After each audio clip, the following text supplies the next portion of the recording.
Hello friends, welcome to Afreen's kitchen. आज मैं आपके साथ शेयर करने वाली हूँ एक बिहारी कबाब रेसिपी। जो है हम लोग बनाने वाले हैं चिकन और मटन या बीफ के साथ। आप ओवन में भी बना सकते हैं या आप पैन में भी बना सकते हैं। तो चलिए फ्रेंड्स, इसको हम पहले फर्स्ट स्टेप हमारा मटन या बीफ मैरिनेशन है, जिसके लिए हमें होगा 1/2 kg मटन या बीफ। इसको स्लाइस कर लीजिए। इसमें 2 टेबलस्पून पपाया यानी पपीता का पेस्ट ऐड कर लीजिए, ताकि हमारा मटन या बीफ अच्छे से गल जाए। इसको ऐड करने के बाद इसको अच्छे से मिक्स कर लीजिए। और इसमें आप मीट टेंडराइजर पाउडर भी ऐड कर सकते हैं, अगर आपके पास पपाया पेस्ट नहीं है तो। अब हम लोग ऐड करेंगे बिहारी मसाला। मैंने यहाँ रेडीमेड मसाला 1/2 पैकेट ऐड किया है। अगर आपके पास रेडीमेड मसाला नहीं है तो आप मेरे कमेंट सेक्शन देख सकते हैं होममेड मसाला के लिए। और अब मैं ऐड करूँगी इसमें 2 टेबलस्पून जिंजर गार्लिक पेस्ट और ब्राउन अनियन 2 टेबलस्पून। इसी के साथ मैंने ऐड किया है 3 से 4 टेबलस्पून घी यानी क्लैरिफाइड बटर। और अब हम 2 टेबलस्पून कर्ड ऐड करेंगे और इसको अच्छे से मिक्स कर देंगे। इसको अच्छे से मिक्स करने के बाद इसको रेस्ट करने के लिए फ्रिज में रख देंगे 3 से 6 घंटे के लिए, 3 to 6। तो चलिए फ्रेंड्स, इसी तरह हम लोग चिकन में हमारा बिहारी कबाब बनाएंगे। इसके लिए एक बाउल में मैंने 1/2 kg चिकन 3 स्लाइस कर लिया है। 3 स्लाइसेस कर लीजिए। हमें इसमें पपीता का पेस्ट ऐड करने की ज़रूरत नहीं पड़ेगी, क्योंकि चिकन आसानी से गल जाता है।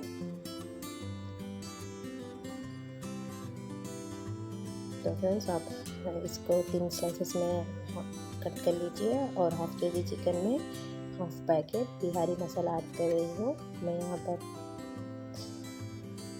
रेडीमेड मसाला ऐड कर रही हूँ। अगर आपके पास रेडीमेड नहीं है तो आप होममेड मसाला की रेसिपी मेरे कमेंट सेक्शन पे देख सकते हैं। और इसमें मैं 2 टेबलस्पून फ्राइड ऑनियन यानी कि तला हुआ प्याज ऐड कर रही हूँ। तला हुआ प्याज ऐड करने के बाद इसमें मैं 2 टेबलस्पून कर्ड यानी कि दही 2 टेबलस्पून ऐड कर रही हूँ। इसको ऐड करने के बाद इसी के साथ में जिंजर गार्लिक पेस्ट ऐड करूँगी 2 टेबलस्पून, यानी कि अदरक लहसुन का पेस्ट 2 टेबलस्पून।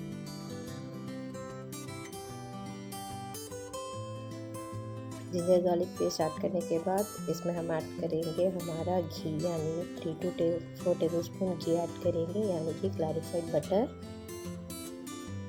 और इसको अच्छे से मिक्स कर देंगे। इसको अच्छे से मिक्स करने के बाद इस मैरिनेशन को हम लोग रेफ्रिजरेटर में रख देंगे लगभग 3 से 6 घंटे के लिए, ताकि हमारा मसाला अच्छे से चिकन के साथ मिल जाए। तो फ्रेंड्स, हमारा मैरिनेशन रेडी है। हम इसको फ्रिज में 3 से 6 घंटे के लिए रख देंगे। तो चलिए फ्रेंड्स, स्टेप 3, 3 से 6 घंटे के बाद में हम चिकन, मटन या बीफ को हम लोग बाहर निकालेंगे और इसको अब हम ग्रिल करेंगे। तो फ्रेंड्स, आपके पास स्क्रूएट्स है तो लकड़ी वाला स्क्रूएट्स है तो वुडन स्क्रूएट्स आप उसे यूज़ कर लीजिए। अगर आपके पास स्टील वाला है तो उसे यूज़ कर लीजिए। मैंने लकड़ी वाला स्क्रूएट्स यूज़ किया है, इसलिए मैंने इसको पानी में आधे घंटे के लिए भिगो दिया, ताकि वो स्टिक्स जले ना। तो मैंने इस मिक्सचर को अच्छे से मिक्स कर लिया है और हम मेरे स्क्वेयर्स में इसको लगा दूंगी। याद रखिएगा, ध्यान से इसको लगाइए, अपना हाथ सेफ्टी रखिएगा। और फ्रेंड्स, हमारा गोश्त तो इस तरीके से हमको इसको स्क्वेयर्स में लगाना है कि कपड़ा जब हम लोग सुई में लगाते हैं, इस तरीके से हम लोग हमारे गोश्त को हमारे स्क्वेयर्स में डाल लेंगे। ध्यान रखिएगा, हमारा गोश्त नीचे हैंग नहीं करना चाहिए। अगर गोश्त नीचे हैंग हो रहा होगा तो उस गोश्त को हीट ज़्यादा लगेगी और वो जल जाएगा।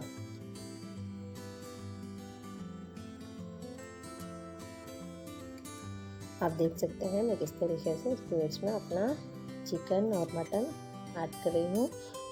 तो फ्रेंड्स इसी तरीके से हम सारे मीट को स्क्वेयर्स में लगा लेंगे।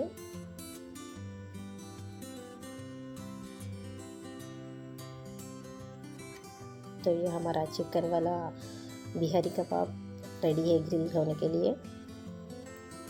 अब हम लोग मटन या बीफ को भी इसी तरीके से स्क्वेयर्स में ऐड कर लेंगे। अगर आपके पास स्क्वेयर्स वुडन वाला स्क्वेयर्स भी नहीं है, स्टील वाला भी नहीं है, तो कोई बात नहीं फ्रेंड्स, आप इसी तरीके से अपने अगर आप ओवन में बना रहे हैं तो आप अपने मीट को रैक में बिना स्क्वेयर्स के भी लगा सकते हैं और पैन में भी बना सकते हैं। हम लोग स्क्वेयर्स से इसमें इसलिए लगाते हैं ताकि वो इवनली कुक हो जाए और इसको प्रेजेंटेशन में भी अच्छा लगता है।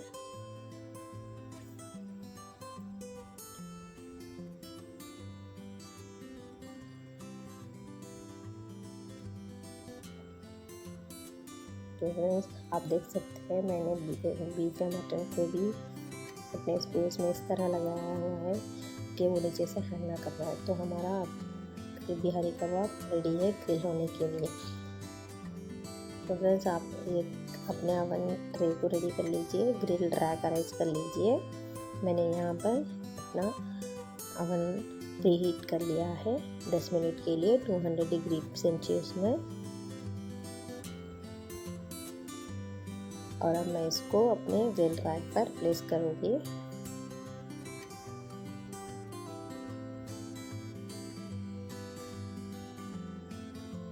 मैं यहाँ पर आपको ओवन और पैन दोनों में किस तरह बना जाए मैं दोनों मेथड्स आपको बता रही हूँ। ये मैंने पहला ओवन में रख दिया है 200 डिग्री पे 30 to 35 मिनट्स के लिए। और ये हमारा पैन हीट हो रहा है, इसमें हम लोग थोड़ा ऑयल ऐड करेंगे और हमारा कबाब बीफ चिकन या मटन जो भी आप चाहे इसमें पैन में फ्राई कर लीजिए। हमें चारों साइड्स अच्छे से इसको कलर चेंज होने तक लो हीट में बनाना है। अगर आप हीट में बनाएंगे तो हमारा ऊपर से तो कलर आ जाएगा लेकिन हमारा मीट अंदर से गलेगा नहीं, इसीलिए हमें हमेशा लो हीट पर ही इसको बनाना चाहिए।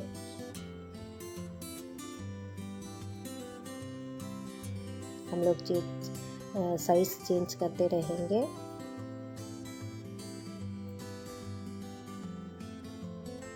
पैन में बनाएंगे तो भी इतना ही जूसी और टेस्टी होगा जितना कि ओवन में होता है। अगर आपके पास चारकोल है तो आप लोग इसको चारकोल में ग्रिल भी कर सकते हैं,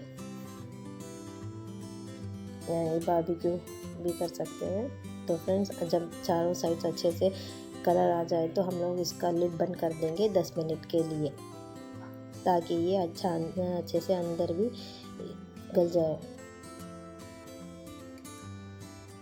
10 मिनट हो चुके हैं, मैं अब लिड खोलूँगी और दोनों साइड से अच्छे से इसको कलर आने तक फ्राई करूँगी। आप देख सकते हैं कितना प्यारा कलर आया है। अब हमारा चिकन और बीफ या मटन वाला प्लेटर रेडी है फ्रेंड्स।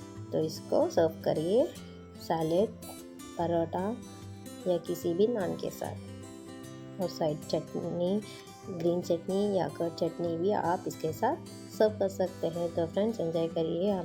अगर आपको ये रेसिपी पसंद आती है तो लाइक शेयर और सब्सक्राइब करना मत भूलिएगा। Thank you for watching.